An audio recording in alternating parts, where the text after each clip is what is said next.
Hello hi అండి. ఇది వాలంటీర్గా వచ్చిన మొక్క దోసకాయ. ఇది బాగా పెద్దదండి, కోసేద్దాం ఇప్పుడు.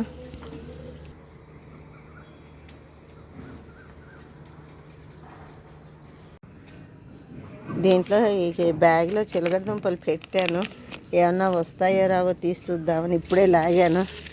పెద్దగా ఏమీ లేవైతే అసలు, మరి ఏంటో మరి తెలియదు. బుజ్జి బుజ్జివి ఎంతదే ఉన్నాయి.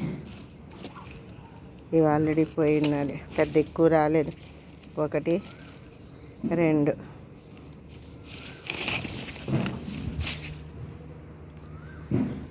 ఏమన్నా లోపల ఏమన్నా ఉన్నాయేమో చూద్దాం.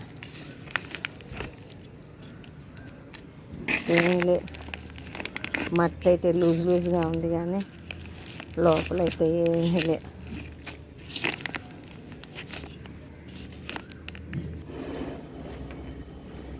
ఇంకా ఏమన్నా లోపల ఉన్నాయేమో అని మట్టి అంతా లోడాం, కానీ ఏమీ లేవు. ఇదిగోండి, ఒక 4-5 కాయలు ఇవే ఉన్నాయంటే, కొన్ని ఇలాగ అయిపోయినాయి. మళ్ళీ ఇవి ఇలాగే పాతి పెట్టేస్తాను. కొంచెం తూటికూర ఉన్నది, ఈ తూటికూర కూడా కోస్తాము. తూటికూర అయితే మనకి మార్కెట్లో దొరకదు. ఇది ఎంతో పోషకాలు ఉన్న మొక్క. ఇది కూడా కొంచెం హార్వెస్ట్ చేస్తాము.